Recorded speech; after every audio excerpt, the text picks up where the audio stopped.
Boa tarde a todos, e sejam bem-vindos ao terceiro Energia em Debate 2024. Descarbonização da Ibéria, um plano conjunto. Antes de começarmos, gostaria de agradecer a todos por estarem aqui, por estarem a participar neste evento.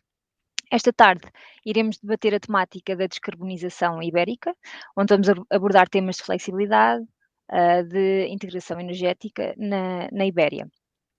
A Flávia Lima, membro do board dos FELPT, vai fazer a abertura deste Energia em Debate. De seguida vou passar a palavra à Cíntia, membro dos FELPT, que fará um breve enquadramento dos temas que vão ser aqui apresentados e discutidos pelo nosso painel.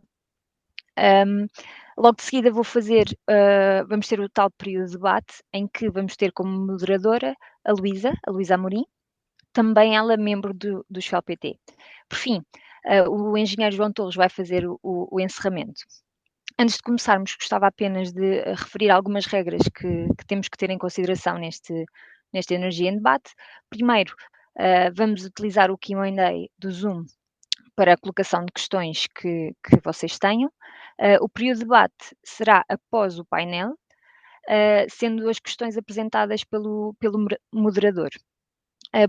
Todos vocês podem submeter as vossas questões no Q&A do Zoom durante todo o painel. Por favor, indiquem na vossa questão se querem dirigir a algum orador especificamente. Se precisarem de algum tipo de assistência ou tiverem alguma questão relativa a todas estas regras, por favor, coloquem também no Q&A, que nós iremos responder diretamente a vocês. Passo então agora a palavra à Flávia Lima. Obrigada, Suzana. Bom, boa tarde a todos e bem-vindos a mais um Energia em Debate. Como a Suzana disse, eu sou parte da direção do SPOPT, uma iniciativa da Associação Portuguesa da Energia, em parceria com o World Energy Council, e eu tenho a honra de abrir essa sessão representando essa equipe de excelência que tem vindo analisar melhor a importância dos planos de descarbonização a nível ibérico. Eu agradeço a disponibilidade dos oradores para participar dessa sessão e eu espero que seja um debate profícuo, que consiga elevar a qualidade das discussões do SPEL-PT.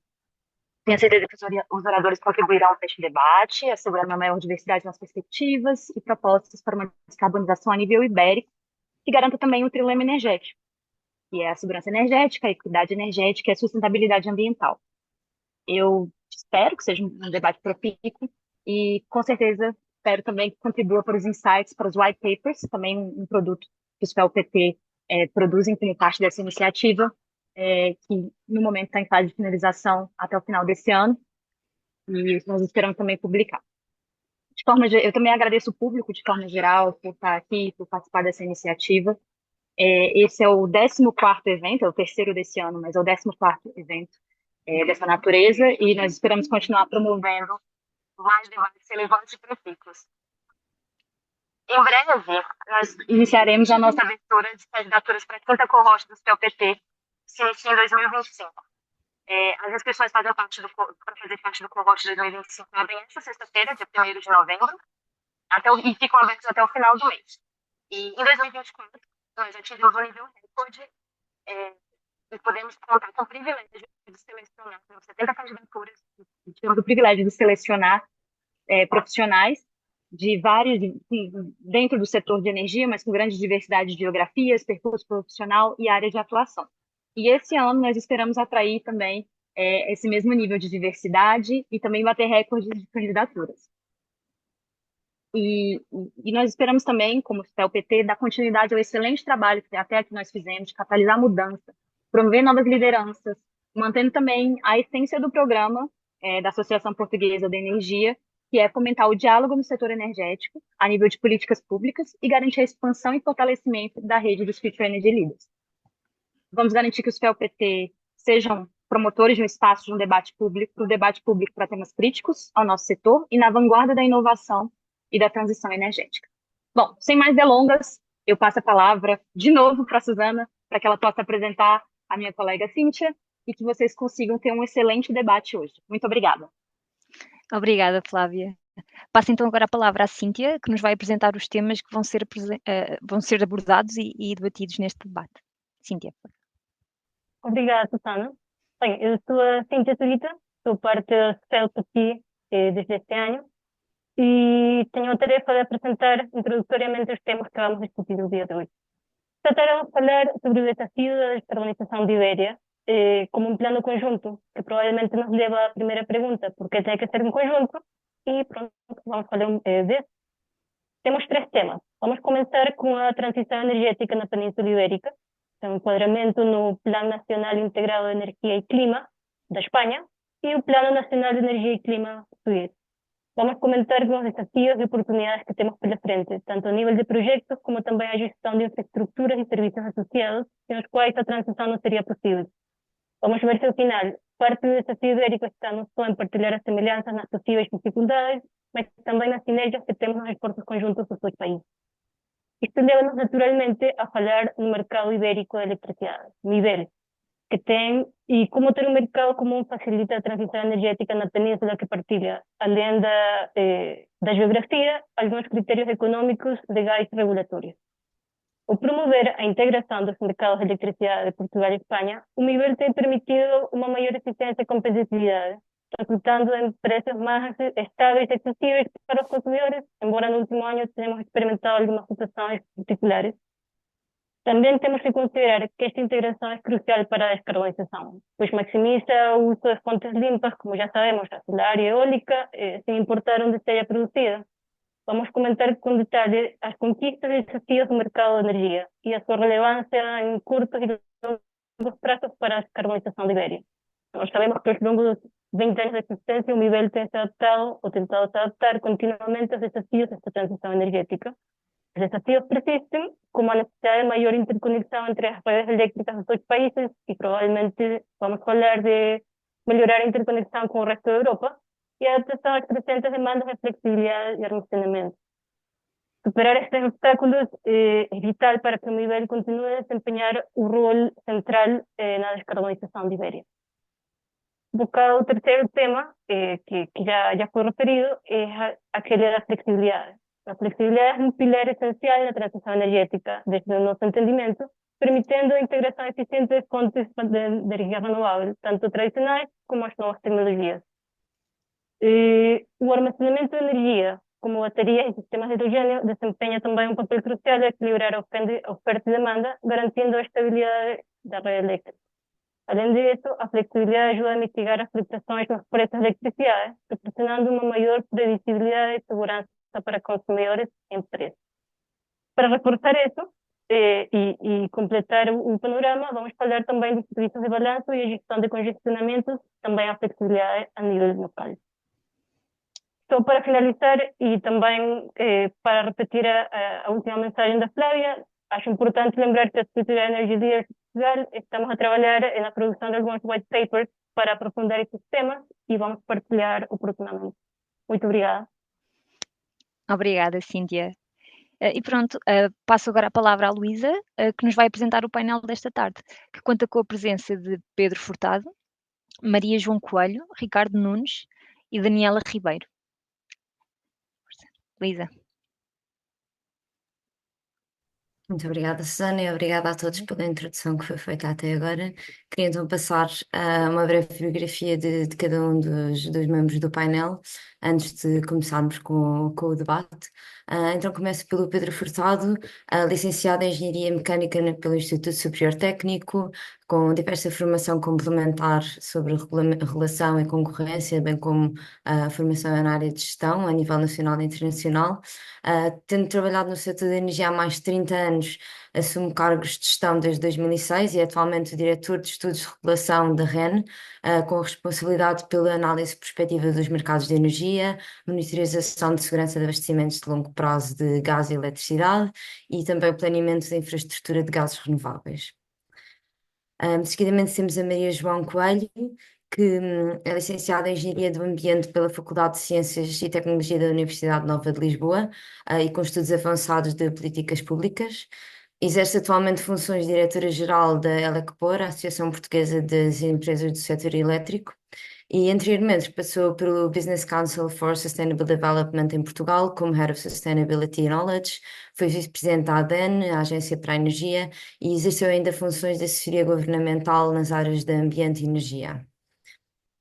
Seguidamente, contamos também com o Ricardo Nunes, licenciado em Economia pela Universidade de Coimbra, com mestrado executivo em Gestão Empresarial Avançada pelo ISCTE.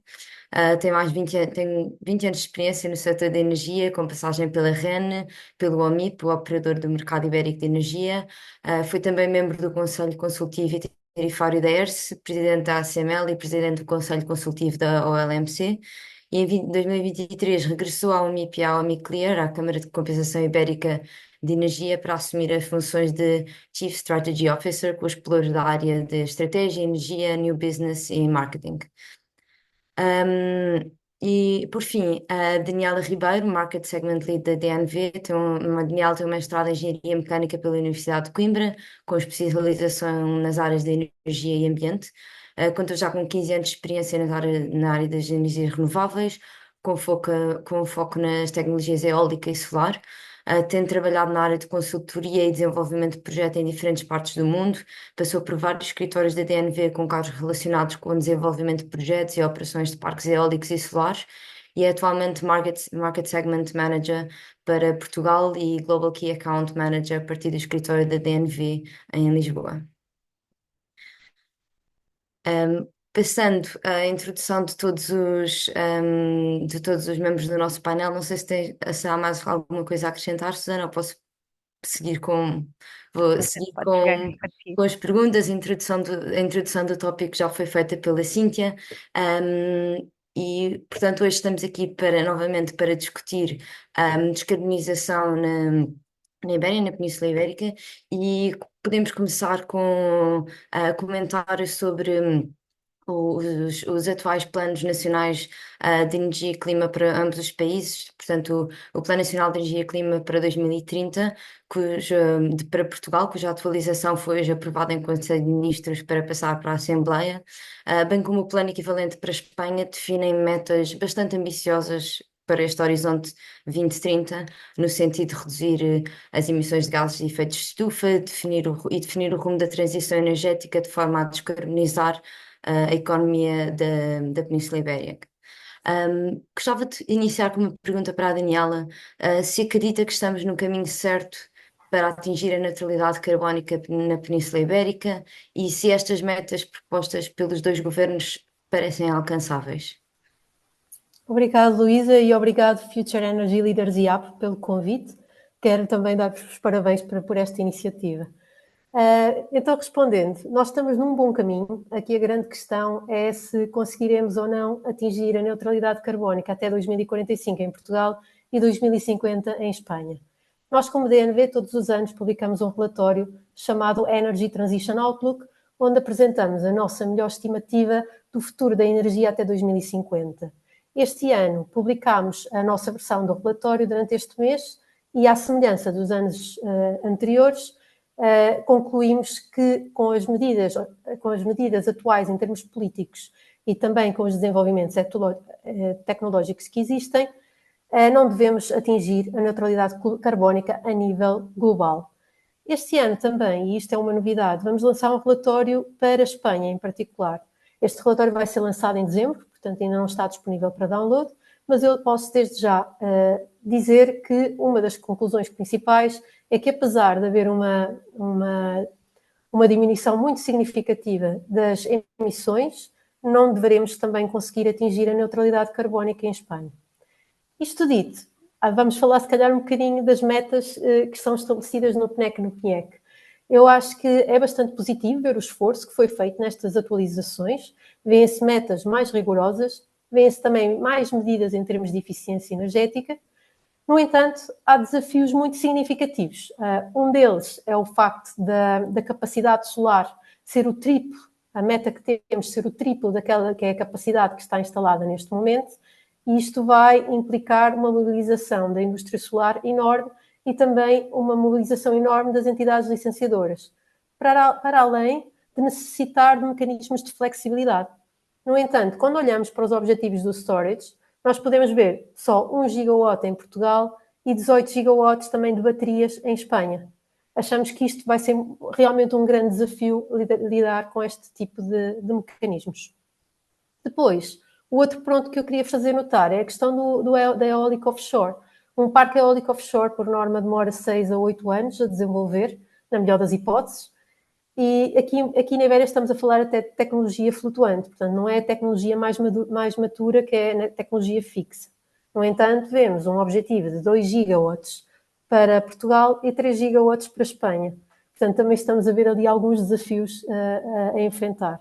Ainda assim, acho que Portugal tem desafios um bocadinho mais fáceis, no sentido que em Espanha ainda tem que encerrar as suas centrais a carvão, que está previsto até o final do próximo ano, e também têm que encerrar 4 dos 7 reatores nucleares que estão ativos neste momento. E eles acho que vão começar até pelo Almaraz 1 e Almaraz 2, que são os 2 reatores que estão aqui a 100 km da nossa costa, da nossa fronteira. Isto dito, eu acho que estamos num bom caminho, acho que vai haver imenso trabalho para fazer e acho que todos nós na indústria dos vários setores vamos ter que contribuir para conseguir chegar àquilo que é a neutralidade carbónica. Muito obrigada por dar este contexto, Daniela. Que se calhar passava a pergunta para o Ricardo. Sinto que, segundo os dados que foram apresentados pela Daniela, parece que estes planos que são avançados pelo Governo de Portugal e Espanha não parecem muito alcançáveis. Qual acredita que seja o mix energético que melhor defende um plano de descarbonização a nível da Península Ibérica? Boa tarde a todos. Em primeiro lugar, obrigado à FEL pelo convite. Eu acho que este tipo de debates contribuem muito para o aumento da literacia energética, e isso é o mérito que vocês têm quando o organizam, além de darem visibilidade às gerações mais novas que estão na energia, e eu penso que isso é muito importante, até para nós fazermos aqui uma certa... Ou seja, porque no fundo as gerações mais novas estão mais próximas ou vão estar mais anos com estes problemas com a transição energética, e portanto é muito importante que estejam também por dentro e que sejam também elas um grande motor desta transição. Em relação a essa é a pergunta de $1 milhão, diria, porque eu acredito e quero acreditar que os mix energéticos perfeitos vão-se construindo ao longo do tempo e com base em índices que os mercados dão. E, portanto, são os mercados que devem, a toda a hora, pondo inclusive em concorrência tecnologias diferentes, mostrar-nos, seja um país, seja um conjunto, 2 países, neste caso da Península Ibérica, ou de uma zona, ou se estivéssemos todos muito bem interligados da própria Europa como um todo, qual é que será o mix energético perfeito.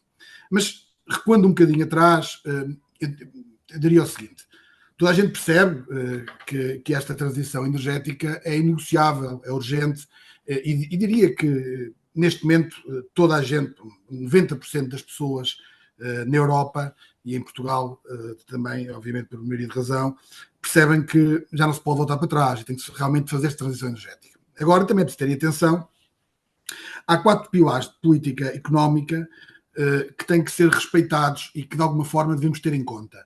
2 mais antigos, desde logo a sustentabilidade financeira, porque, quer dizer, a capacidade e o poder financeiro dos países, das organizações, é limitado. Aliás, aprende-se no primeiro ano de economia. Depois, a segurança de abastecimento, que tem sido um tema que voltou a ser falado há uns tempos atrás, mas que já há muitos anos que se fala como um pilar fundamental de política energética. E há 2 mais recentes, a sustentabilidade ambiental, recente, mas já se fala há algum tempo, e desde a invasão da Ucrânia pela Federação Russa, que a Europa acordou e começou-se a falar também na independência energética.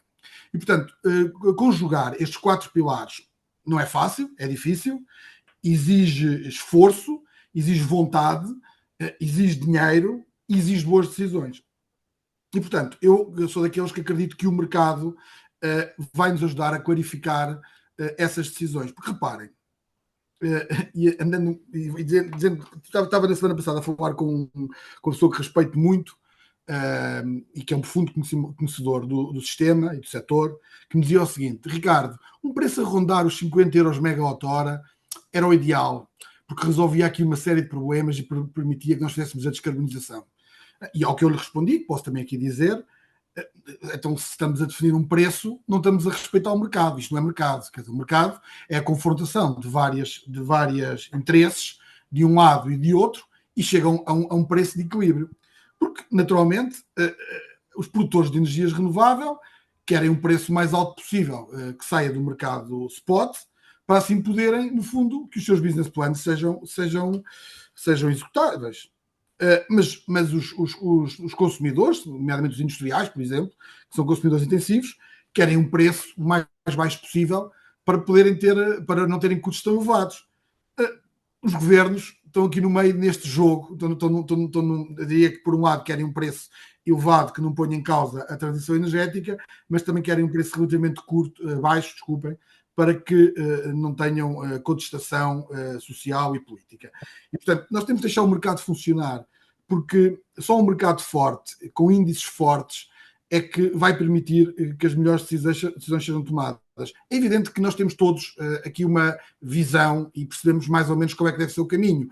Deve-se aumentar a eletrificação, é evidente. Deve-se, o Pedro Furtado talvez não tenha gostado muito que eu tenha dito isso, mas é a minha opinião. Segundo fator, é preciso perceber o que é que se faz com a curva de Pato, porque nós estamos, as horas solares estão neste momento com preços que muitas vezes rondam zero ou até negativos, não só em Portugal, mas na Europa toda, e portanto o armazenamento ganha importância aqui, e desde o armazenamento mais direto, de ciclos curtos, com bateria, como ciclos mais longos, como barragem ou bombagem, ou com até inclusive o armazenamento indireto, que é no fundo, se aumentarmos as interligações com o resto da Europa, o que nós estamos a conseguir é um armazenamento indireto, a possibilidade de vender nas horas de sol preço à Europa e nas horas off-peak poder comprar energia. E, portanto, nós sabemos esse caminho. Agora, não devemos, pelo facto de sabermos o caminho e pensarmos que é esse o caminho mais correto, não devemos ultrapassar e deixar de respeitar o funcionamento do mercado. E por isso é que eu digo, o mercado tem que funcionar bem, livremente. O que aconteceu relativamente ao mecanismo do gás, embora tenha sido numa situação excepcional, porque a Europa estava a passar aqui por uma crise energética profunda, até se percebe, mas deixou marcas, principalmente nos dois países da Península Ibérica, marcas em alguns players internacionais que obviamente perderam um bocadinho a confiança no mercado, nomeadamente de médio e longo prazo. E portanto eu acho que nós aqui, a chave para ter um mix energético, e respondendo à sua pergunta, o mais perfeito possível, o ideal possível, no fundo é conjugar estes quatro pilares, e a melhor forma de os conjugar de uma forma eficaz é respeitando o mercado. Muito obrigada. Alguém mais se atreve a tentar responder esta pergunta que, obviamente, não tem resposta, é muito complexa, tal como o Ricardo avançou. Pedro, vi que levantou a mão, se quiser adicionar algo. Sim, antes de mais, muito boa tarde, é um prazer estar aqui. Obrigado ao Asfeld por este convite.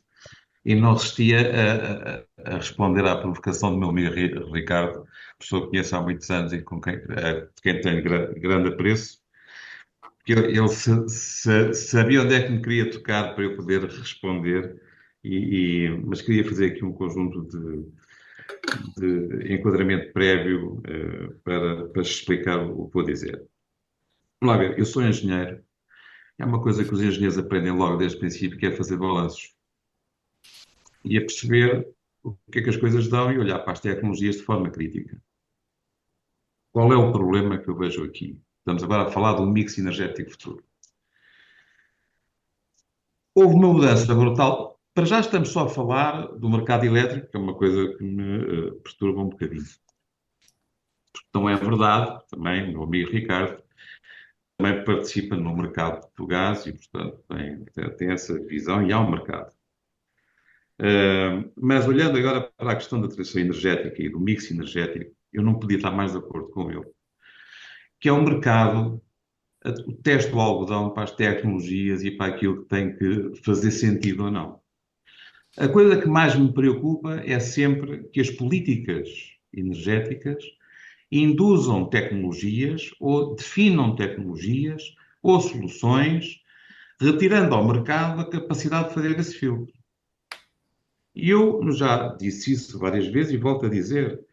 temos o desafio da transição energética, que é inegável e tem que ser abraçado, e nós somos, em particular aqui na REN, fortíssimos defensores de tudo o que é adesão à captação eficiente de renováveis. Mas imaginem o que é que estaríamos a discutir hoje, se hoje fosse, por exemplo, janeiro de 2004. Que tecnologias é que estavam em cima da mesa para podermos definir o futuro para 2050? Que investimentos é que iríamos induzir ou suportar para fazer estas coisas? Solar não estava na equação de certeza. Ora, isto quer dizer que dar espaço ao mercado parece uma figura, mas isto tem muitas consequências e muitas coisas que precisam de ser vistas com cuidado. Um exemplo, até na indústria do espaço. Aquilo era uma coisa feita por governos e era, digamos, algo raríssimo e caríssimo. Apareceu um tipo chamado Elon Musk, que rebentou com as lógicas todas, inverteu isto tudo e, de repente, estamos a perspectivar custos de pôr coisas no espaço que eram de $20.000 o quilo para $15 o quilo. E, portanto, este aviso que eu gostava de deixar na navegação, temos que deixar espaço esse que, felizmente, demos às renováveis para a eletricidade. Houve espaço e capacidade de investimento e paciência e muitas perdas também para que a eólica pudesse desenvolver-se, para que o solar pudesse quebrar as barreiras tecnológicas que tem. Agora, quando ouço falar em eletrificação, eu tenho muito medo dos absolutos, sabem? Os absolutos são coisas perigosíssimas e carérrimas. Quando eu digo que é tudo 100% elétrico, estou a criar um problema gravíssimo, porque estou a implicar uma distorção enorme no processo de produção para garantir a eletrificação completa de toda a sociedade. Muita dela difícil ou quase impossível de fazer. Mas também volto ao tema dos balanços de engenheiros. Não sei se têm noção, nós gastamos por ano mais 3 mil milhões peço desculpa, 3 milhões de toneladas de gás. É uma quantidade incomensurável de energia. São mais de 60 navios de 200 metros. Portanto, para resolver isto, é preciso um investimento brutal noutras formas de resolver isto. E não vamos lá, honestamente, só com eficiência energética. Porque, para cobrir estas necessidades todas, a nossa eficiência tinha que ser uma coisa que rebenta com qualquer lei da termodinâmica. Ou seja, eu defendo que temos que fugir dos absolutos. Erradicar, por exemplo, uma doença é caríssimo em termos mundiais, mas controlar e dimensionar os meios para salvaguardar 90% da população ou dos casos é mais fácil. E isto também prende-se com, e mais uma vez, para chegar ao tema do mix energético. Se me perguntarem qual é, a resposta honesta que eu devia dar, eu não sei. O mix energético que vai ocorrer vai depender daquilo que são os desenvolvimentos e aquilo que o mercado e os mercados e os custos vão ditar. Tem a ver com as matérias-primas, tem a ver com o custo do trabalho, tem a ver com o equilíbrio social, tem a ver com uma série de forças que interagem entre si no sentido de chegarmos a um ponto ótimo. Todos nós gostávamos, eu principalmente, que idealmente houvesse a máquina de movimento perpétuo, onde podíamos todos ir buscar energia infinita e estava tudo resolvido. Ora, isso não existe porque a termodinâmica é tramada. Portanto, isto tudo para dizer que, de facto, nós temos de ter um cuidado extremo. E eu considero que tem havido essa preocupação, embora reconheça que há uma enorme pressão política decorrente das questões climáticas que veio acelerar este processo, o que nos obriga a ter cuidados redobrados, em particular, quando for preciso fazer escolhas tecnológicas. E, portanto, a minha recomendação seria: vamos apostar tudo o que tivermos e pudermos na investigação e desenvolvimento.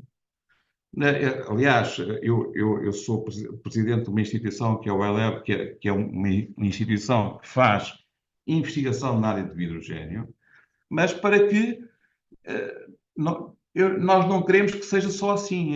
Qual é o papel? O que é que pode ser feito? Que tecnologias é que podem existir? E digo-vos uma coisa: nos últimos 10 anos tem havido um desenvolvimento enorme de N tecnologias que nos vão com certeza ajudar a mitigar o problema dramático que temos, que é abandonar as emissões de CO2. Já agora, também só para finalizar, é preciso termos consciência que uma coisa é livrarmos do CO2, outra coisa é fazermos isso com 100% renovável. É um caminho que potencia isto muito, do ponto de vista das opções tecnológicas. Portanto, tem que haver um caminho que seja, e o Ricardo teve essa amabilidade de pôr os 4 pontos, os 4 pilares, e a sustentabilidade financeira é essencial. E pronto, era só isto que eu queria dizer. Há aqui algum espaço para outras coisas. O gás, ou os gases descarbonizados, também têm espaço, e a rede de gás presta um serviço fundamental que pode ser usado em favor da transição energética da forma mais correta. Para já é isto. Obrigado. Desculpa. Muito obrigada pela intervenção.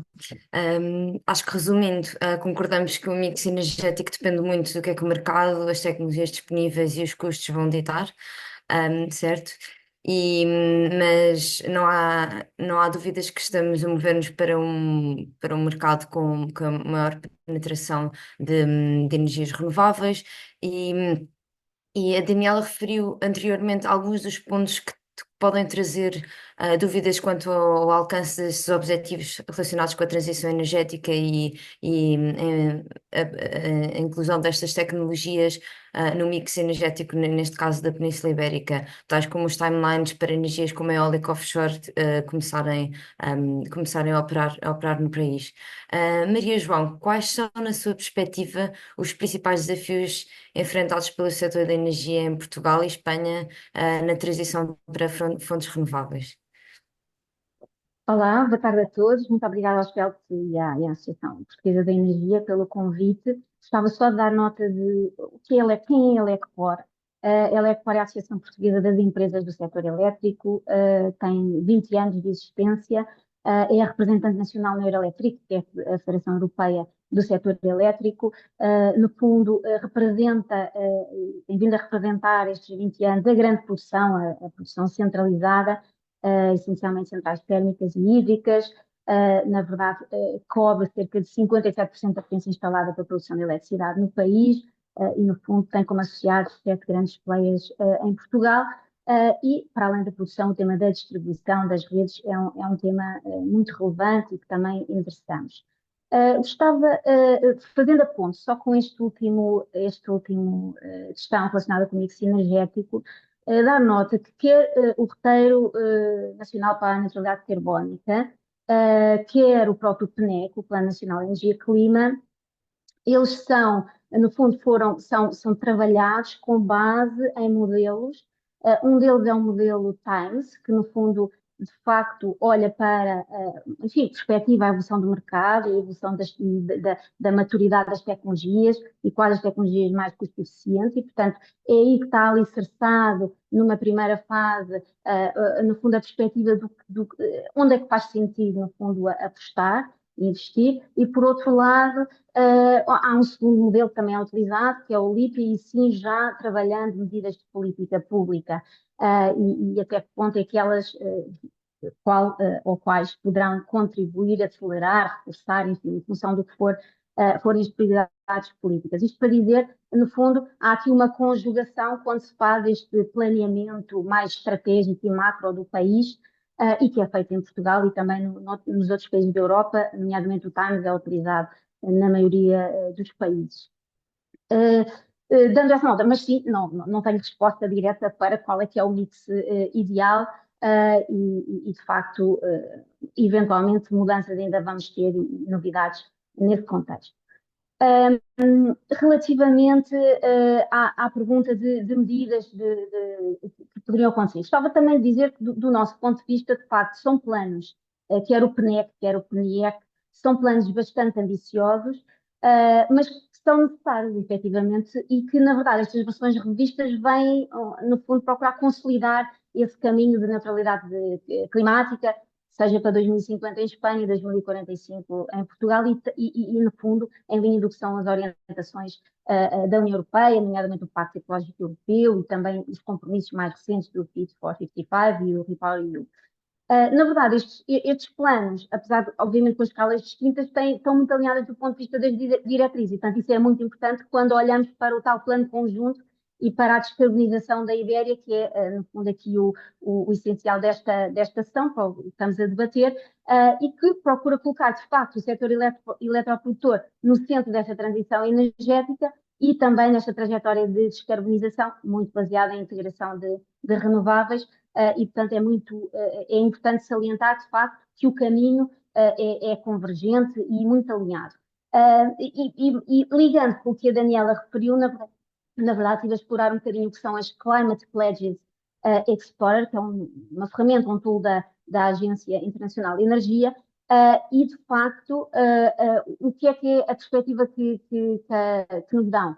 Por um lado, para Portugal, se olharmos para Portugal, até agora, entre 2010 e 2022, temos um histórico de redução de emissões anualmente em torno de 1 milhão de toneladas de CO2 equivalente, e precisamos, para atingir, no fundo, os objetivos definidos, de anualmente reduzir 1,7 mil milhões de toneladas até 2030, de 2022 a 2030, anualmente, para ser possível atingir os objetivos. Já a Espanha, só para dar uma ideia de diferença também do desafio, efetivamente, Espanha até agora, historicamente, entre 2010 e 2022, a redução foi de 3,9 milhões de toneladas de CO2 equivalente, e, no fundo, é-lhes exigir, digamos assim, para conseguir atingir os objetivos delineados, que essa redução anual passe para 11,5 milhões de toneladas de CO2 equivalente, e, portanto, de facto, aqui o desafio. Por um lado, o que é que podem ser ações relevantes e para acelerar, no fundo, esta transição e procurar ir ao encontro destas metas? Efetivamente, já aqui falámos, enfim, é triplicar a capacidade instalada do ponto de vista do solar, por exemplo, e, portanto, há aqui questões que precisam de ser, enfim, que são muito abordadas em muitos fóruns, de agilização dos processos de licenciamento, seja ambiental, municipal. É preciso, de facto, que os tempos de resposta sejam menores, e haja, por exemplo, a operacionalização do balcão único, haja uma visibilidade de como é que os processos estão a correr, e, no fundo, a tal interação entre entidades seja mais ágil, e tudo isto, na verdade, acaba por já estar considerado nesta transposição parcial, ou em parte já está considerado nesta transposição parcial que, no fundo, colocada em consulta pública recentemente da RED 3, e, portanto, o caminho está traçado, é preciso, de facto, que ele chegue ao terreno e seja efetivamente concretizado. Mas, do nosso ponto de vista, e alguns pontos aqui já foram salientados, em primeiro lugar, e para que haja toda esta penetração de fontes renováveis que são também intermitentes e não despacháveis, este tema da segurança do abastecimento, o armazenamento e a flexibilidade são aqui temas fundamentais. Portanto, do nosso ponto de vista, uma medida que é muito importante que venha a ser lançada, e que possivelmente teremos também a oportunidade de falar aqui um bocadinho mais posteriormente, é lançar os mercados de remuneração por capacidade. Efetivamente, temos centrais térmicas e hídricas e também outras tecnologias de armazenamento que venham a surgir, que são fundamentais para gerir picos de procura, períodos de baixa produção renovável, e, portanto, é muito relevante que existam estes mercados para tornar estas tecnologias, de facto, viáveis e que estejam, de facto, disponíveis quando são necessárias, e a coordenação, neste tema, a coordenação entre Portugal e Espanha aqui é muito relevante.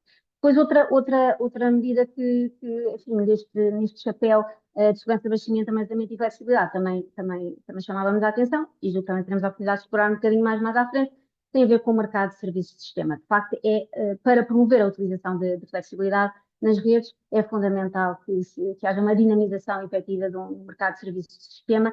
Isso passa, desde logo, por um princípio basilar, que decorre do próprio regulamento do mercado interno de eletricidade, que é, de facto, tem que ser estes serviços e esta contratação destes serviços tem de se reger por mecanismos de mercado que sejam competitivos, abertos, transparentes, tecnologicamente neutros. E, portanto, esta dinamização é urgente, desde logo implementando este princípio que é basilar. Depois, outro ponto muito relevante é relacionado com a rede, que também gostava só de dar nota, efetivamente, já recentemente, enfim, eu diria que o tema das redes tem vindo a estar na agenda nos últimos tempos, eventualmente no passado não era tanto assim, mas percebemos, e por exemplo, num estudo que foi lançado este ano do Grids for Speed da Euroelectric, que mostrou que efetivamente 20% das redes de distribuição na Europa, neste momento, têm mais de 40 anos, mas em 2030 já será 40% das redes e em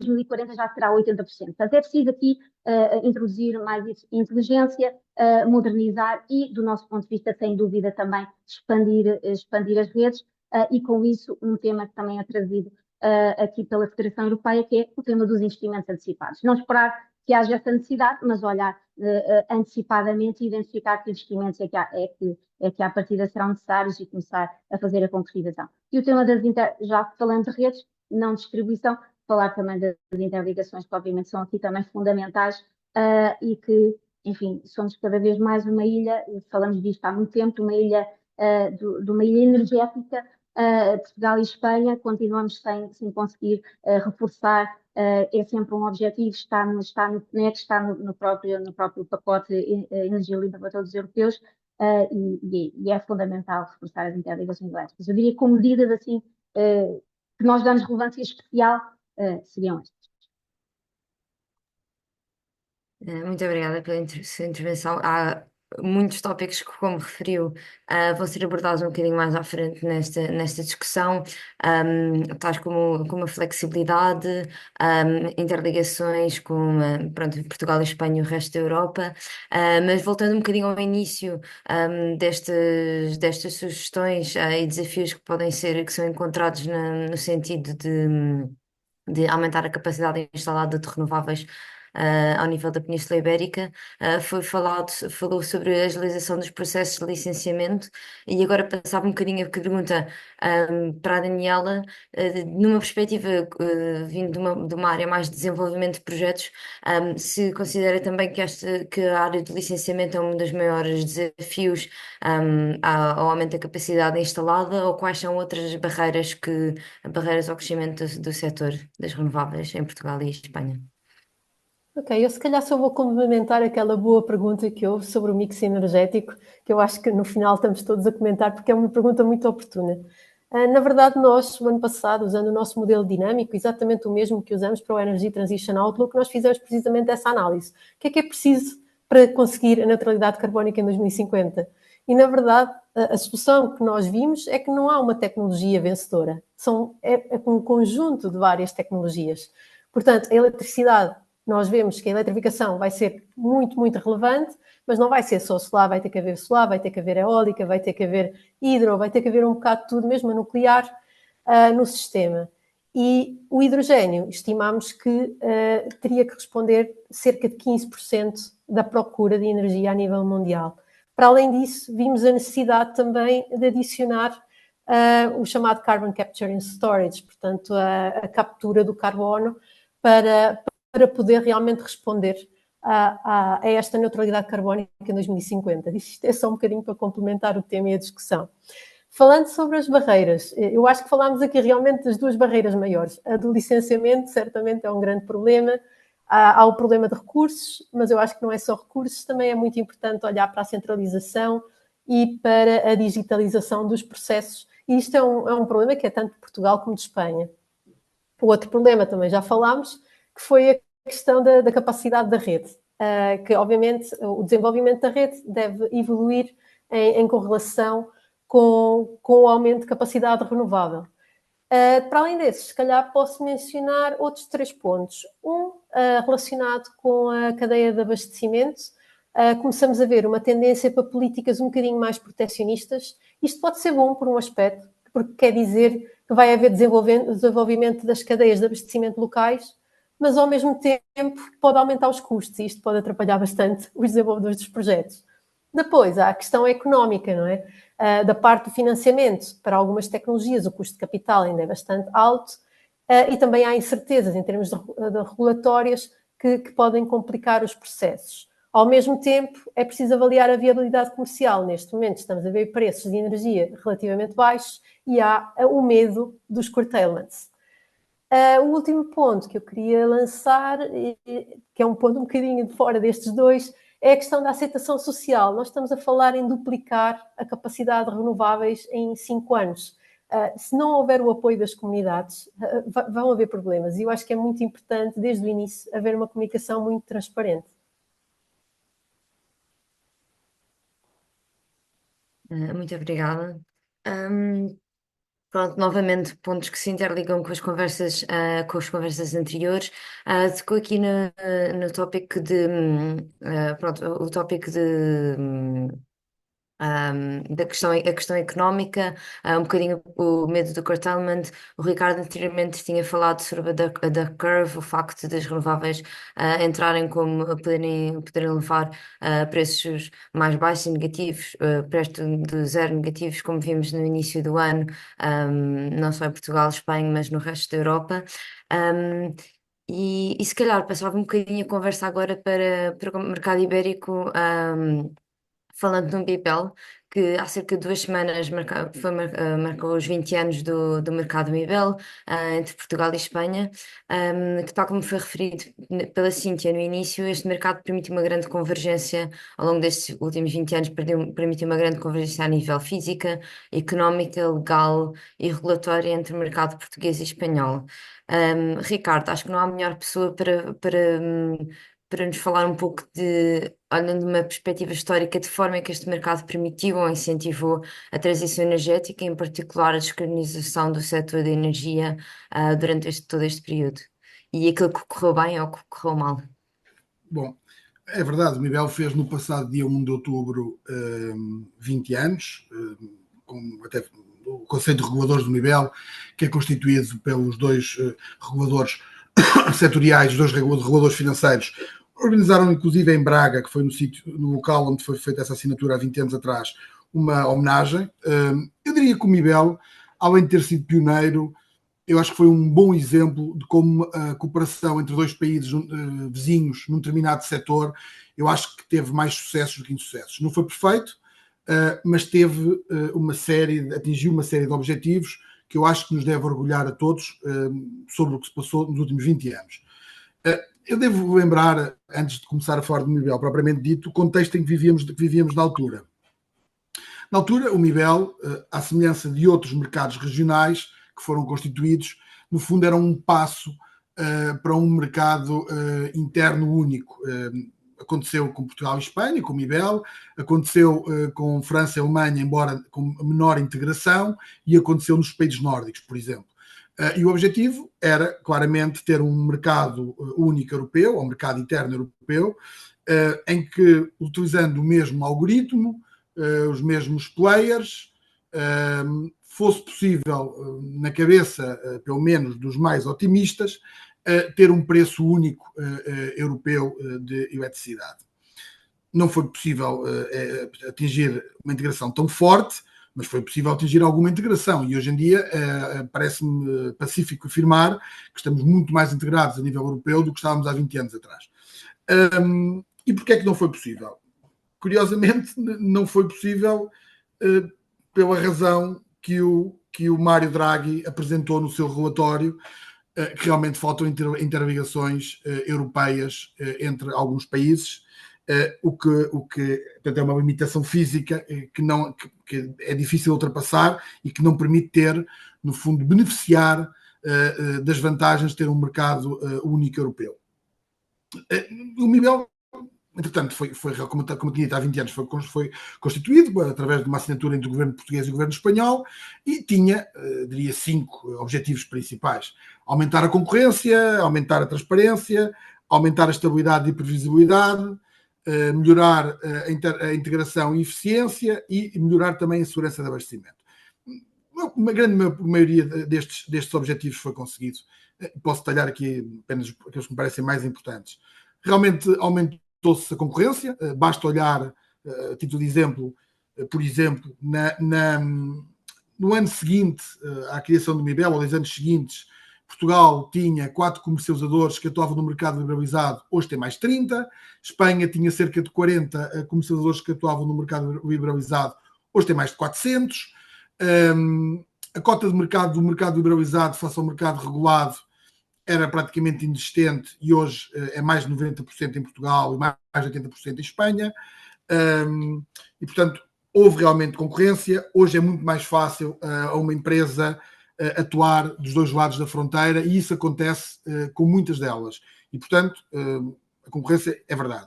Transparência também, porque começou a haver mercados que publicavam diariamente, neste caso o OMIE e o OMIP, que publicam diariamente e de forma aberta, portanto, os preços, tanto para o curto prazo como para o médio e longo prazo, e, portanto, as pessoas percebem como é que funciona o mercado, a própria REN também dá uma série de informação, quais são as tecnologias que entram para marcar o preço, ou seja, é perfeitamente transparente aos olhos de todos os interessados. Trouxe também estabilidade e previsibilidade, porque da mesma forma que nós todos sabemos que os mercados spot têm é inerente uma grande volatilidade. Isto não acontece só na eletricidade ou no gás natural, acontece em várias commodities, faz parte das características de mercados deste género, que dependem de variáveis que são difíceis de antecipar e que têm muita variabilidade, e portanto, mas foi constituído ao lado um mercado a prazo que permite, no fundo, dar estabilidade de preço e, no fundo, alisar essa grande volatilidade que têm os mercados spot. Depois também na integração e eficiência. E aqui dar-vos um dado que me parece bastante relevante. No início do MIBEL, as diferenças de preços em Portugal e Espanha, portanto o spread mensal, chegou a ser superior a 15 euros megawatt-hora. Hoje em dia, apesar do último ano ter havido algumas horas mais do que os últimos 2 anos, com diferenças de preço, mesmo assim, mais de 90% das horas o preço é igual em Portugal e Espanha. E, portanto, também foi conseguida mais integração e mais eficiência. E, por último, a segurança de abastecimento. É muito bom estarmos interligados com um país vizinho. Eu tenho ouvido algumas pessoas queixarem-se da importação. Isso é uma... não queria usar aqui uma palavra feia, mas no fundo é de quem não percebe como é que funcionam os mercados. Porque haver importação é bom sinal. É sinal que estamos a conseguir, no fundo, com o mercado interligado, ter melhores condições do que aquelas que estamos a conseguir no nosso território. Haver importação ou exportação é bom, é sinal que os mercados estão a funcionar. E posso até dar um exemplo. Quando o governo anterior decidiu, na minha opinião, bem, encerrar as centrais a carvão, de qualquer forma, houve ali uns dias de algum stress. Penso que o Pedro saberá isso melhor do que eu, mas houve alguns dias de algum stress, porque vivíamos um período de pouca hidricidade e vivíamos um período que já estava a haver alguma instabilidade nos preços internacionais de gás natural.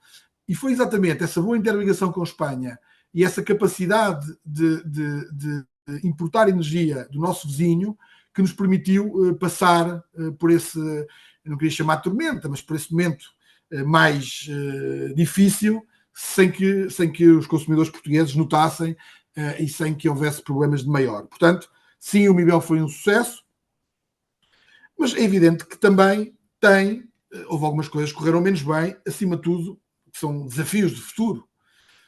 Desde logo, eu penso que é muito importante que haja maior harmonização regulatória entre Portugal e Espanha do que aquela que existe hoje em dia.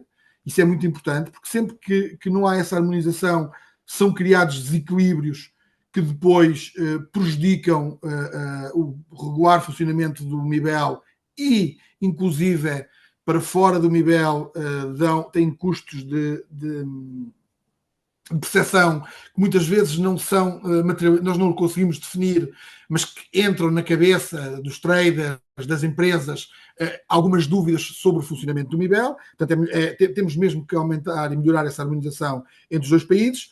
Também a harmonização fiscal, para que não tenhamos que um determinado país toma uma decisão fiscal sobre o setor e depois tem que o outro país vir compensar através de medidas de equilíbrio para que o mercado não seja afetado.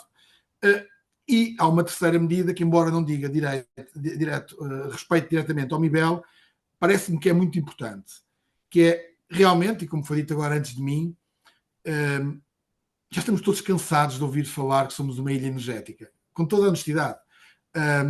Já houve acordos assinados, porque quem assinou o acordo não é o Luís Montenegro, o Pedro Sánchez, o Emmanuel Macron, a senhora van der Leyen, não são essas pessoas que assinam. Quem assinam os acordos são os países e é a Comissão Europeia. E, portanto, há acordos assinados para aumento da interligação, nomeadamente elétrica, entre a Península Ibérica e a Europa. E, portanto, das duas, uma. Isso até foi dito há pouco tempo pelo nosso Primeiro-Ministro e pelo Primeiro-Ministro espanhol. Ou se cumprem esses acordos, ou então mais vale a pena acabar com esses acordos. Agora, esses acordos seriam muito importantes e o aumento da interligação seria muito importante. Para já, pelas características do nosso mix energético, ia-nos permitir, durante o horário solar, aproveitar para exportar algum excesso de energia que possamos ter durante este período, porque nós já temos essa energia, porque estamos a aproveitar, no fundo, uma vantagem comparativa que temos na produção solar, por um lado, e, portanto, para nós tinha essa vantagem. Como disse há pouco, nas horas off-peak podíamos, inclusive, necessitar e importar, o que também seria positivo para todos. E, acima de tudo, porque realmente, quanto maior for a zona ou a área a que diz respeito o mix energético, ou seja, a procura do mix energético, quanto mais rico for, mais diversificado for, penso que toda a gente beneficiará, portanto, a própria França beneficiará e o resto da Europa também beneficiará. E, portanto, e o MIBEL penso que será também reforçado de uma maior interligação com o resto da Europa. E, portanto, concluindo, para não me estar a alongar muito mais, eu devo dizer que foi um ótimo projeto, foi um bom exemplo como Portugal e Espanha conseguem cooperar nos setores que, quando decidem fazer essa cooperação, e foi win-win para os dois países. Tudo correu bem? Não correu tudo bem. Houve casos em que as coisas não correram bem, mas diria que a grande maioria dos aspectos nós temos que assinalá-los como positivos. Muito obrigada. Acho que agora passava a pergunta para o Pedro. Pronto, tal como foi referido pelo Ricardo, estamos neste momento mais integrados entre Portugal e Espanha do que estávamos há 20 anos atrás, o que claramente trouxe benefícios para ambos os países, mas continua a haver esta limitação física que não permite beneficiar de termos um mercado a nível europeu. Queria adicionar alguma coisa acerca de quais são os benefícios, ou seja, estes benefícios trazidos pelo MIBEL, como é que podem ser amplificados através de um reforço da interligação com a França, no sentido de aumentar a capacidade física e melhorar a eficiência dos fluxos transfronteiriços.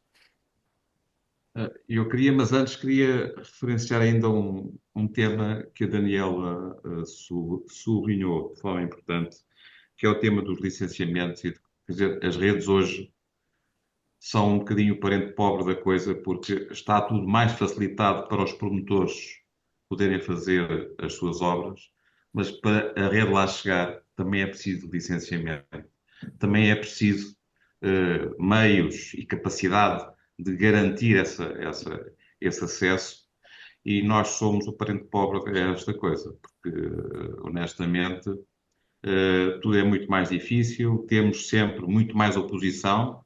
Nós, para fazer uma rede, atravessamos vários locais e, portanto, é um esforço grande que é exigido e às vezes incompreendido, quer por promotores, quer por muita gente, e vemos até, do ponto de vista europeu, algum esquecimento, porque quando se fala em facilitar o licenciamento, nunca se lembram, e eu já tive que insistir isto várias vezes, que as redes têm que lá chegar. Portanto, era só este reparo de desabafo, mas nós temos a consciência que é um trabalho que tem que ser feito. Temos feito um esforço enorme. Hoje em dia, estamos a enfrentar uma situação em que as pessoas querem cada vez menos infraestruturas no seu backyard, como dizem os outros. Isto leva a que, por exemplo, na Alemanha, o offshore tenha que sair da linha de vista da praia para não ser visto, e isso incrementa brutalmente os custos. Isto implica enterrar cabos e fazer coisas completamente absurdas do ponto de vista do custo, mas necessárias depois por causa da aceitação social, que é uma das componentes importantes. E, portanto, é de facto relevante que a sociedade em geral e que apoie. Nós temos, não a ver, eu estou a dizer isto, mas as condicionantes políticas, muitas vezes, para que isto aconteça, também são enormes. Portanto, eu tenho a noção da dificuldade e da dimensão. Mas nós não somos contra o ambiente, antes pelo contrário. E, portanto, nós somos Portanto, há escolhas que têm que ser feitas e, honestamente, isto é o Pedro Furtado a dizer, honestamente, há algumas coisas que precisam de algum sacrifício ambiental. Mas o que tem que ser é racionalizado, limitado, reduzido, e isso estamos todos dispostos a fazer. E eu dou já um exemplo.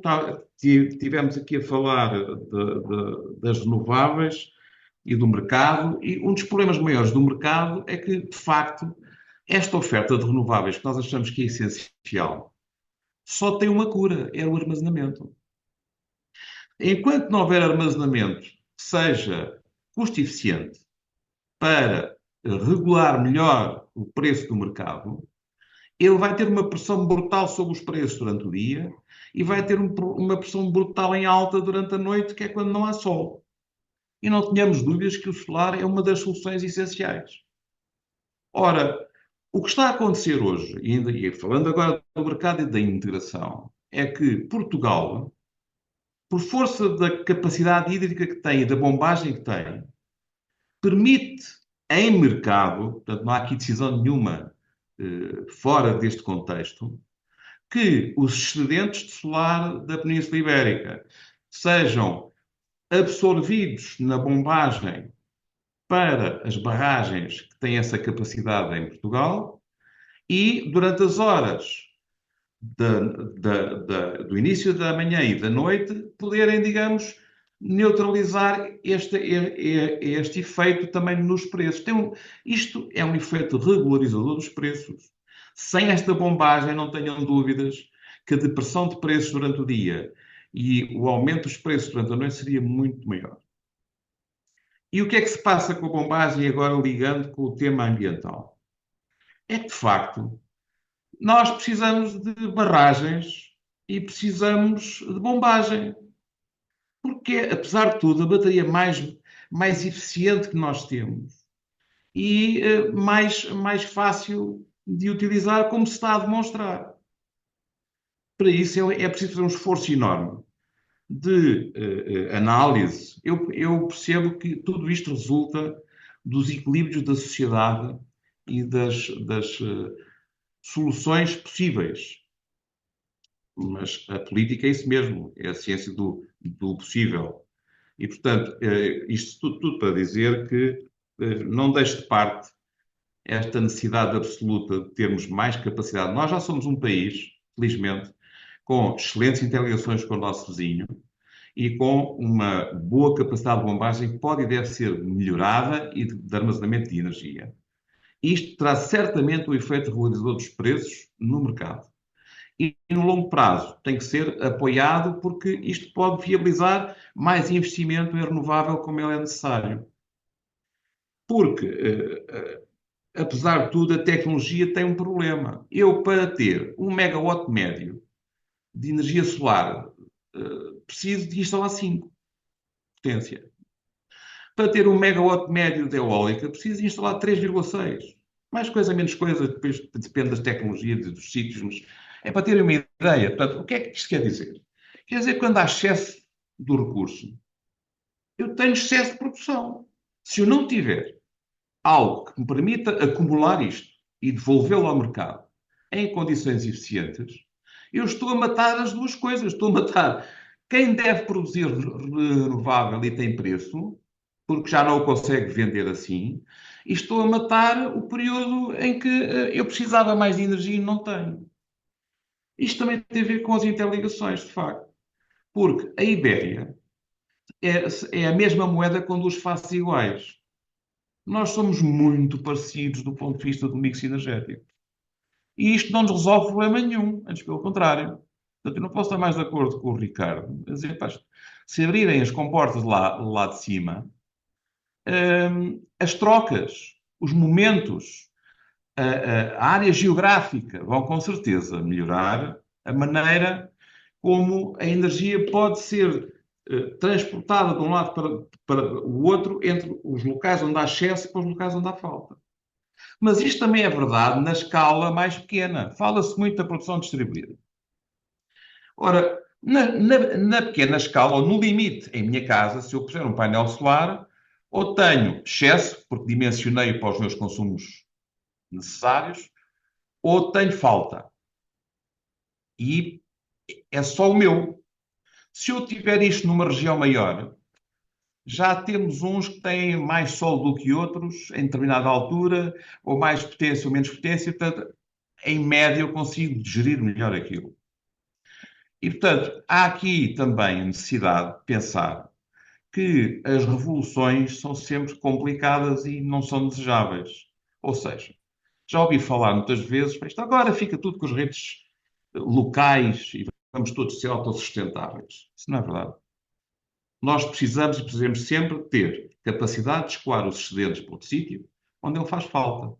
E para isso a rede de transporte tem um papel essencial e nós próprios, na rede de transporte, estamos a verificar que cada vez mais há inversão de fluxos. Ou seja, há de facto um serviço de uniformização da oferta no país que faz sentido. Ora, é exatamente isso que também se pretende ao nível das fronteiras e que os países comecem a libertar mais esta possibilidade do mercado funcionar. E, felizmente, Portugal, apesar disso, tem mostrado a toda a gente o que é que boas interligações permitem com a realidade evidente daquilo que se passa no MIBEL. Portanto, era basicamente isto que eu queria dizer para já sobre este tema. Muito obrigada. Maria João, não sei se tinha algo a acrescentar acerca de quais são as vantagens para o sistema ibérico de uma melhoria da interconexão elétrica com o resto da Europa, que foi um tema que mencionou inicialmente. Não. Ok. Sobre os campos especificamente, não tenho. Mas Ok. podemos. Pronto. Sobre aí já tinha dado esse sinal e acho que o Pedro aqui abordou e o Ricardo, fundamental. Portanto, mais nada a acrescentar. Muito obrigada. E dando um passo atrás, e já tendo discutido em Miguel das conquistas até o momento, eu gostaria de voltar a palavra ao Ricardo e para lhe perguntar quais são os desafios para os próximos anos e qual a importância dos mercados de energia de curto e médio e longo prazo para o futuro da descarbonização da Península Ibérica. Peço desculpa, estava no mute. Bom, essa pergunta já foi, eu acho que, respondida por várias pessoas aqui ao longo das diferentes intervenções. Os mercados, como eu também já tive a oportunidade de referir, têm muita importância porque eles, no fundo, é que balizam decisões e no fundo, ajudam os decisores públicos a tomar as melhores decisões possíveis em cada momento. Como o Pedro disse há pouco, e com o qual concordo também, se há 20 anos atrás ou 15 anos atrás falássemos que a produção solar, que fotovoltaico, ia ser a tecnologia preferida e mais em que esteja a haver maior aposta em Portugal, provavelmente ninguém acreditaria. E, portanto, os mercados têm essa vantagem. E, na verdade, não há, nós às vezes confundimos, mas a energia tem muitos mercados que estão todos interrelacionados. Tem mercados desde muito curto prazo, até mercados de médio prazo, de longo prazo, tem mercados que são geridos pelo OMIE, pelo OMIP, tem outros que são geridos pela REN, tem mercado retalhista, portanto, que são os comercializadores que vendem energia aos clientes, ou seja, há muitos mercados, não há só um mercado. Eu, acima de tudo, acho que aqui a palavra é equilíbrio, e estava a ouvir há pouco o que estava o Pedro a dizer, e concordando. O que é difícil nesta transição energética, que, repetindo, todos nós queremos, é importante que isso fique bem assente, todos nós queremos, todos os agentes querem. Quer dizer, haverá uma ou duas exceções, mas quer dizer, na prática há um sentimento muito pró-transição energética a nível europeu, muito, muito, muito. E, portanto, a palavra aqui eu acho que é equilíbrio. Tem que haver equilíbrio entre os 4 pilares que eu falei no início, tem que haver equilíbrio entre as diferentes tecnologias para melhorar o mix energético, tem que haver equilíbrio entre energia renovável, que é consumida na hora, e aquela que é armazenada para ser consumida mais tarde. Centralizados. Portanto, equilíbrio é a palavra. E vamos agora deixar aqui uma pergunta no ar, que às vezes tenho pensado nela, obviamente não sei a resposta, é apenas para deixar aqui também para o debate. Vamos imaginar que nós chegamos a um ponto, daqui a alguns anos, em que temos descarbonizada 97% da economia, ok? Da nossa economia. Mas os últimos 3% são mais caros do que os restantes 97% que nós descarbonizamos. Vale a pena? Vale a pena descarbonizarmos 100% da economia? Ou 97% da economia, retendo mais e melhores e, no fundo, garantindo uma sustentabilidade financeira para os nossos filhos, para os nossos netos, para as próximas gerações, para o país? É ou não é melhor? Portanto, ou seja, há aqui muitas... Eu não sei a resposta a esta pergunta, naturalmente, mas há muitas dúvidas, e é bom que assim seja. E, portanto, terminando um bocadinho esta intervenção, dizendo o seguinte: é importante haver esta noção que tem que se fazer a transição energética, é importante que a população, como o Pedro disse também, ganhe cada vez mais literacia energética para perceber o que é que se está a passar, é muito importante. É importante deixarmos os mercados atuarem e funcionarem livremente. É importante respeitarmos estes equilíbrios que eu falei há pouco. E eu acho que assim nós vamos conseguir fazer a transição energética. A Europa está muito bem lançada face ao resto do mundo. Também devemos dizer que tem custo, ou seja, o facto de estarmos melhor lançados que outros continentes tem um custo económico e um custo financeiro. Aliás, o próprio, também no relatório Draghi, isso foi sinalizado. Nós, neste momento, temos custos de energia superiores na Europa à China e aos Estados Unidos da América. Mas, pronto, foi uma decisão que nós, europeus, tomámos. O facto de sermos muito dependentes energeticamente também nos ajudou e facilitou a tomada desta decisão. E, portanto, acho que temos de dar tempo. E é preciso calma, é preciso irmos passo a passo. E tenho a certeza que vai ser um sucesso esta transição energética, tanto a nível europeu como a nível português. E nós, em Portugal, acho que com alguns problemas que existem, nomeadamente burocráticos, do licenciamento, é verdade, mas eu acho que nós estamos muito acima da média europeia neste nosso trabalho de casa que estamos a fazer em relação à transição energética, e por isso tenho confiança que vamos chegar a bom porto. Isto poderia ser uma nota final bastante positiva, mas antes de terminarmos, queria só tocar num último ponto, que é a par com o equilíbrio, com a necessidade de equilíbrio do mercado. Foi também mencionado várias vezes, foi mencionado várias vezes a flexibilidade no sistema, e queria pôr uma última questão à Maria João, relativamente a qual é a relevância, perdão, da flexibilidade, quer ao nível de serviços de balanço, flexibilidade local e gestão de congestionamentos neste momento. Obrigada, Luísa. Sim, de facto, é um dos temas que nos parece fundamental nesta transição energética, é precisamente promover, introduzir flexibilidade no sistema. Isso decorre, nomeadamente, da regulamentação europeia, precisamente procurar haver incentivos à utilização de flexibilidade, quer, como a Luísa dizia, ao nível de serviços de balanço e, portanto, sobretudo, resolver erros de frequência, ou quer ao nível mais da flexibilidade local e de gestão de congestionamentos. A verdade é que uma parte significativa da flexibilidade encontra-se na prestação de serviços de balanço, e no fundo, esta prestação de serviços deve acontecer num contexto de, como já julgo que referi anteriormente, com regras transparentes, no mercado livre, que seja tecnologicamente neutro, e, portanto, isto para nós, e ele é forte, tem, no fundo, procurado precisamente fechar por esse tema. O que é que acontece? Em Portugal, o Decreto-Lei 15 de 2022 já prevê, no fundo, muito do que é estes princípios que decorrem da regulamentação europeia e dos códigos de rede. A verdade é que depois a regulamentação mais no detalhe e também os manuais de procedimentos acabam por ainda não estar, no fundo, revistos e adequados a esta lógica, a este princípio base de contratação de serviços de sistema através de mecanismos de mercado e que sejam, no fundo, tecnologicamente neutros. E, portanto, é aí que achamos que é muito importante atuar.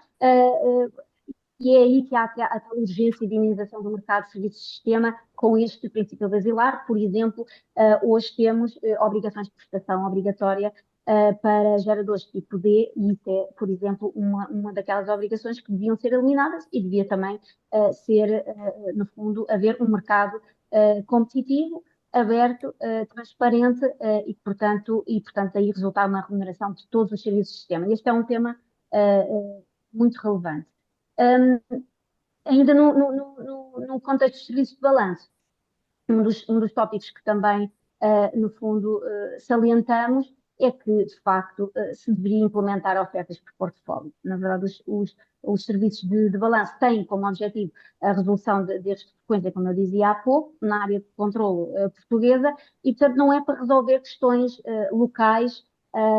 Portanto, nessa medida, é uma das questões que defendemos, é que não fosse por áreas de oferta e fosse, sobretudo, por portfólio, e, portanto, seria também uma medida muito relevante a tomar. Dar só a nota, obviamente, a flexibilidade local é um tema também muito relevante, é talvez se calhar, um tema, uma área onde há menos maturidade, menos experiência, comparativamente com os serviços de balanço, que já existe certamente e estão a ser implementados pilotos e, portanto, daí decorrerá experiências. Também há experiências diferentes em diferentes países, isto falando da flexibilidade local, mas também aqui será importante trabalhar o tema, que sei que está a ser trabalhado, porque sabemos que com estes novos agentes e cada vez mais numerosos e descentralizados, o tema da flexibilidade local e serviços prestação de serviços neste âmbito vai ser também muito relevante, e novamente aqui os mercados também devem ser transparentes, competitivos, não discriminatórios, tecnologicamente neutros. Portanto, este é um tema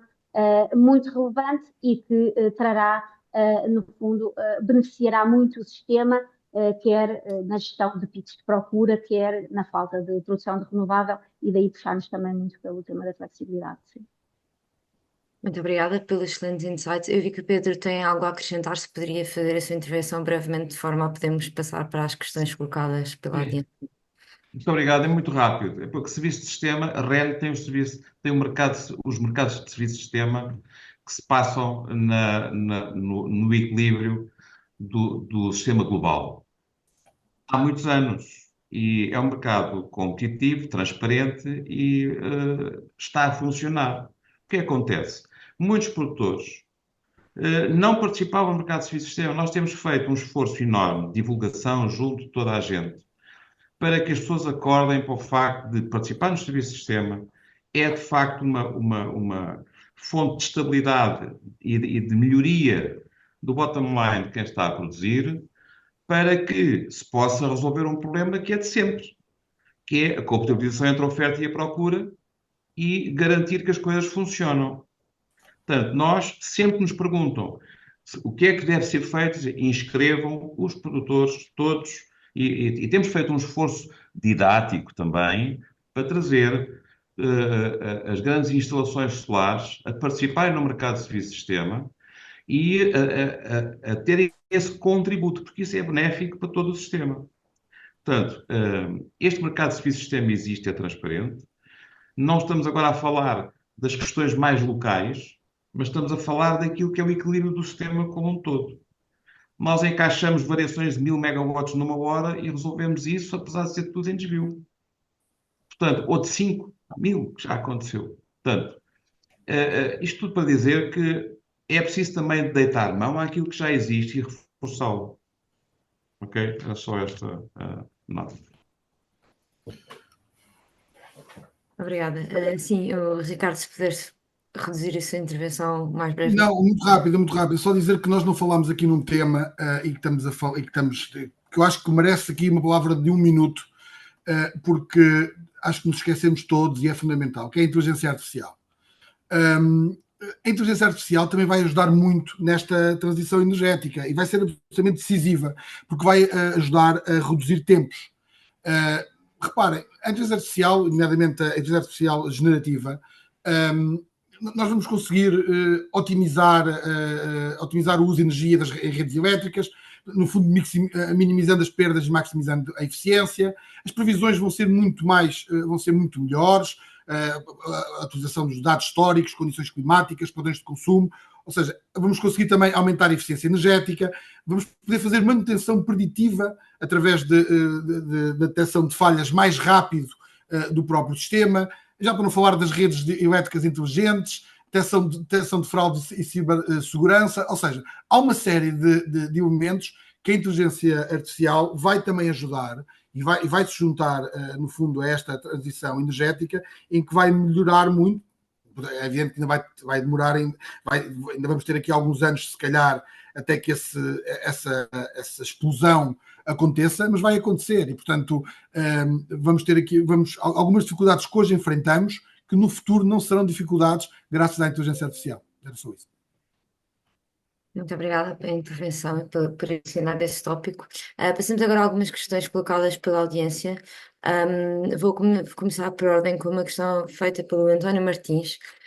Precisamos de mais solar, mas como é que vamos desenvolver a rede de distribuição para acomodar o aumento da capacidade de geração distribuída?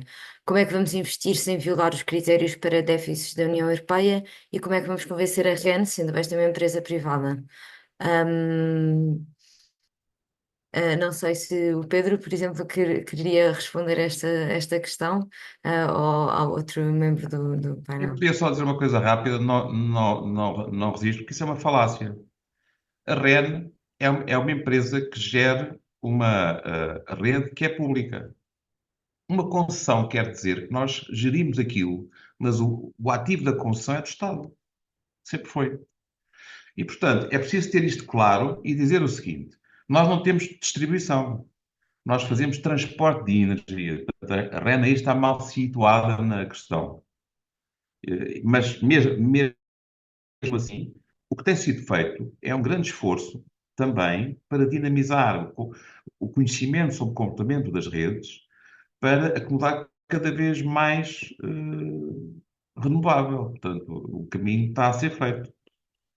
Creio que E se tivéssemos mais ajuda no licenciamento, teríamos mais potência ligada, com certeza. há uma pergunta que acho que se encadeia bem com esta, que novamente é direcionada para o Pedro.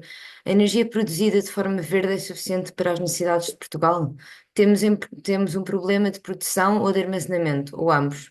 Existe, do seu ponto de vista, investimento suficiente na investigação em tecnologias de armazenamento de energia elétrica? Eu acho que já, durante tudo aquilo que disse, respondi um bocadinho a isso. Precisamos de barragens e bombagem. Quer dizer, porque é que devemos começar pelo mais difícil, não fazemos aquilo que é o tecnologicamente mais imediato e capaz?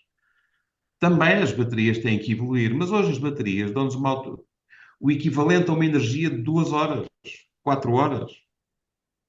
Portanto, temos dificuldade em termos de preço de resolver isto, é um problema de sustentabilidade. Quanto à produção, não, nós precisamos de muito mais energia renovável para chegar aos 100%. Nós, neste momento, em média, temos 60%. Nós já no tempo, antes do 25 de Abril, tínhamos a necessidade de ter hídrica e também térmica para compensar os anos secos. Está a ver? Portanto, há um caminho que está a ser feito, mas não chega, é preciso mais. Obrigada. Uma pergunta da Flávia Lima para a Daniela. Porquê é que a A Maria João, dependência... desculpa, tinha. A Sim, Maria gostava de João, acrescentar, posso, obrigada. Luísa, Claro. relacionado com este tema. Dar nota do seguinte, do nosso ponto de vista, muito alinhado com o que o Pedro acabou de referir, na verdade, obviamente o armazenamento é muito importante, e nomeadamente de baterias, mas também achamos que, de facto, primeiro olhar para o tema da bombagem em centros produtores hidroelétricos, porque efetivamente é hoje a única tecnologia atualmente viável para o armazenamento de longa duração e, portanto, também, desse ponto de vista, achamos que será fundamental para a flexibilidade sazonal, digamos assim, e interanual, das necessidades que temos e, portanto, é muito relevante. Dizer aqui um tema que eventualmente acabou por não ser aqui abordado nesta sessão, que é os mercados de capacidade. Na verdade, muito da viabilização destas tecnologias, que serão sobretudo tecnologias ou de backup ou de armazenamento, será muito relevante haver aqui mercados de remuneração de capacidade. Foi dado um sinal muito recente pelo Ministério do Ambiente e Energia que, à partida, avançará esse mecanismo. Ele está previsto na legislação do DL 15 de 2022. Falta uma portaria e, na sequência disso, naturalmente, o lançamento de concursos. Espanha já está mais adiantada, já fez o pedido junto da Comissão Europeia, já anunciou que vai lançar no início do próximo ano, e aqui sim, de facto, é também mais um dos temas onde a coordenação entre Portugal e Espanha será fundamental, para termos aqui, no fundo, uma garantia de igualdade de condições entre produtores ibéricos. Mas pronto, dar essa nota que o tema dos mercados de capacidade são aqui muito relevantes para que estas tecnologias sejam viáveis e possam estar disponíveis quando são necessárias. Obrigada. Daniela, tem algo a acrescentar?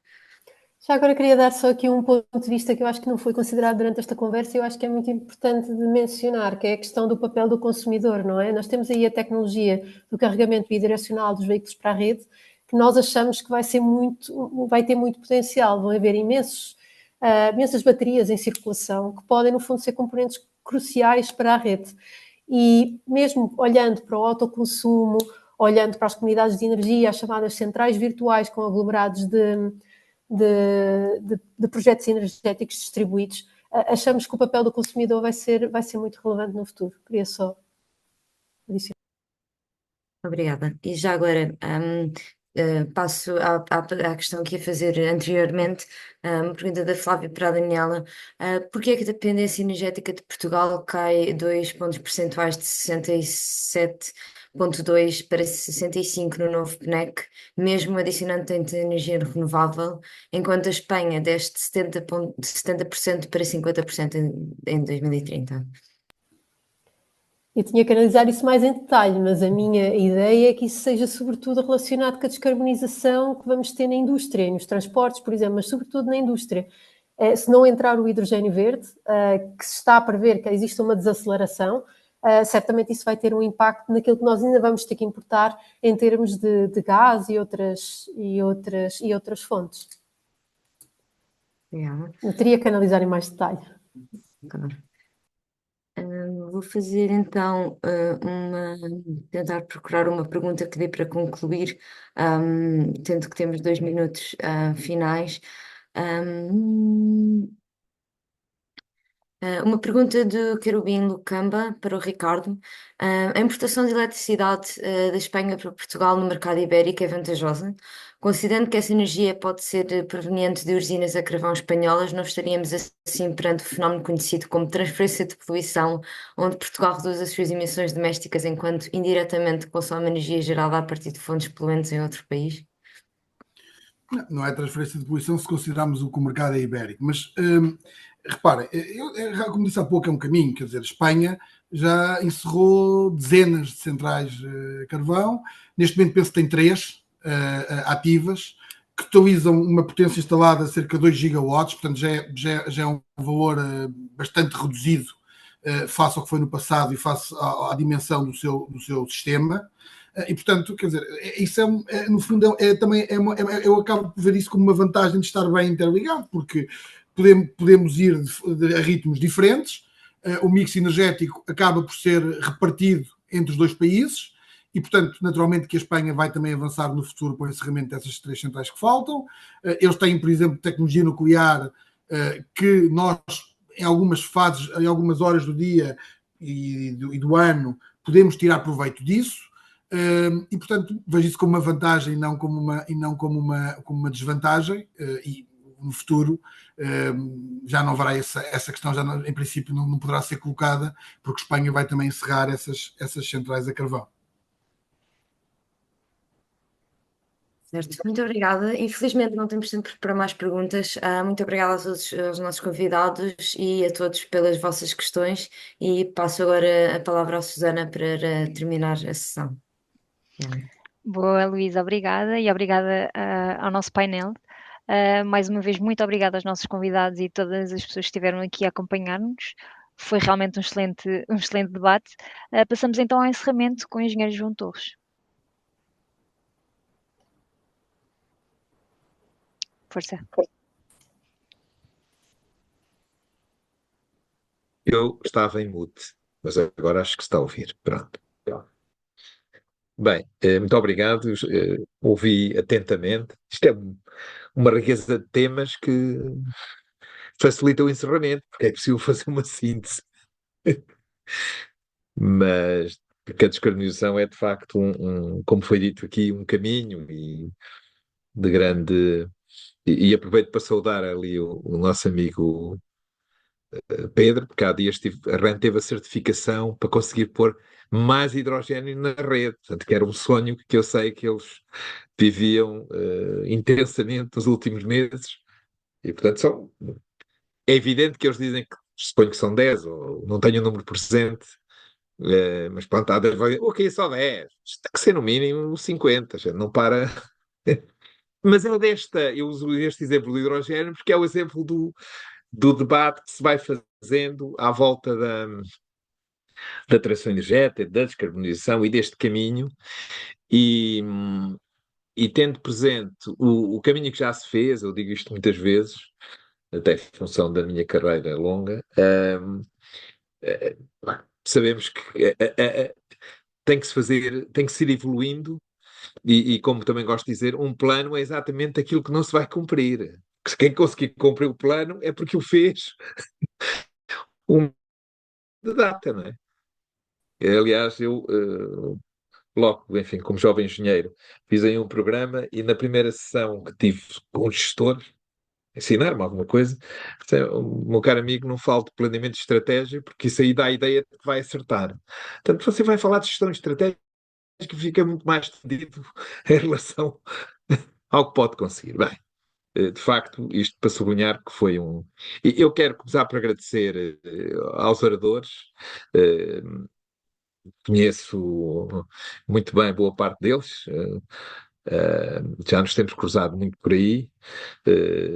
A Daniela conheço menos bem, mas sei que está numa empresa, são empresas centenárias. Andam há muito tempo esta DNV e a Quema, que ainda conheci há muito tempo a refletir, e portanto são outlooks que eu leio com muita atenção. E fica aqui a recomendação, porque não são outlooks de plástico, enfim, estão muito bem fundamentados. E, naturalmente, a equipa de FEL, em particular as pessoas aqui envolvidas, como a Flávia, a Susana, a Luísa e a Cíntia, nesta sessão, para além de toda a equipa de staff. E de facto, passámos aqui por muitos assuntos e percebemos que estamos a falar com gente que sabe do assunto.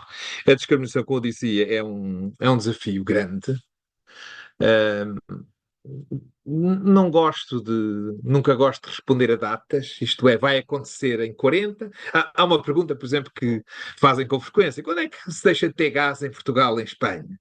Bem, podemos dizer uma data, mas de facto o caminho tem que se fazer.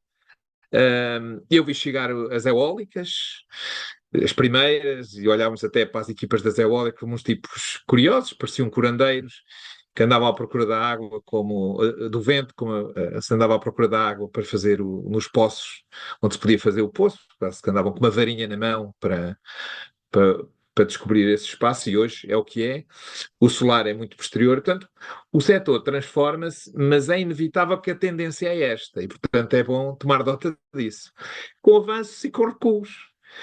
E com um debate intenso sempre, não é? Ontem havia alguém, a propósito de uma iniciativa um bocadinho mais agressiva, que dizia que deviam-nos montar as empresas petrolíferas já. Bem, pronto. Mas, de facto, poderem dizer isso faz parte desta. E é um ponto importante, quando ouvi essa intervenção, porque desafia todos aqueles que olham para a energia e para a descarbonização e para todas estas evoluções que o sistema vai tendo, o serviço de sistema, o hidrogênio, a mobilidade elétrica, os combustíveis de baixo carbono, o biometano associado por esse eixo. Enfim, a agenda é vasta, a necessidade de explicarem bem, porque de facto, às vezes não basta nós termos a certeza de que isto é assim para que seja o caminho certo, ou pelo menos o caminho que todos reconheçam como certo. E, portanto, nesse sentido, debates como este são de um enorme mérito. E, naturalmente, a APE tem um orgulho muito especial na sua equipa de FEL. E estava a olhar agora aqui para o ecrã da APE, só vejo rostos femininos, portanto, sublinhar também o orgulho que temos nas mulheres na energia. Portanto, nesse sentido, é um debate que tem que ser feito desta forma descontraída, com pessoas que sabem, o Pedro, o Ricardo, a Maria João, a Daniela, enfim, que é pessoas com que se tem sempre... E naturalmente com a responsabilidade que o setor tem de se transformar. Eu, naturalmente, podemos achar piada naqueles dias em que o mercado está a zero e parece até desenhar o mercado mal e tal. Eu estava cá quando desenharam o mercado, ele estava bem. Agora é evidente que tem que se adaptar, mas ainda hoje dizia um grande amigo que é especialista em mercados, trabalha numa grande instituição, é uma responsabilidade do setor, a partir de debates como este, construir um desenho de mercado ajustado a este tempo. Portanto, não vale a pena esperar que vai aparecer alguém que faça isso. Portanto, nesse sentido, compete ao setor fazer esse... o que este debate tem de distinto também é ser feito a partir de uma iniciativa dos FEL. Porque, e não digo muito mais, porque são eventos como este que nos dão esperança. Este é um evento de esperança, de que o setor se vai transformar e há uma série de gente jovem, preparada e com vontade de ser ainda melhor, que investe em iniciativas como esta, que se prepara no sentido de tratar dos dias seguintes. Eu, quando comecei a carreira, quem não fosse a Sines, ficava mal visto. Era fundamental ir visitar a Central de Sines, como se vai a um tempo. E a verdade é que a Central de Sines fechou, portanto, durante o tempo da minha... O que quer dizer que dou-te esta referência, porque de facto o setor se vai transformar, mas é um setor que cada vez mais vai estando central nas economias e na vida das pessoas. Aliás, nós na APE vamos ter a nossa conferência anual no dia 12 de dezembro e vamos apresentar um estudo que foi feito perguntando ao consumidor se está disponível para investir na transição energética. É claro que, antecipando os resultados, toda a gente está de acordo. Mas depois, que implicações é que tem?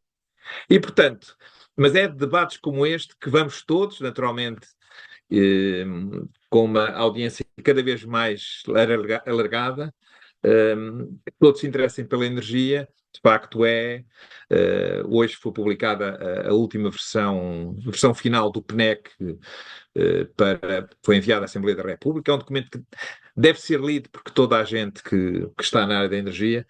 É riquíssimo, toca não só na eletricidade, mas em tudo o resto. E eu acho que esta nova geração me deixa com grande esperança. É claro que eu sou sportinguista e, portanto, a palavra esperança tem um significado especial.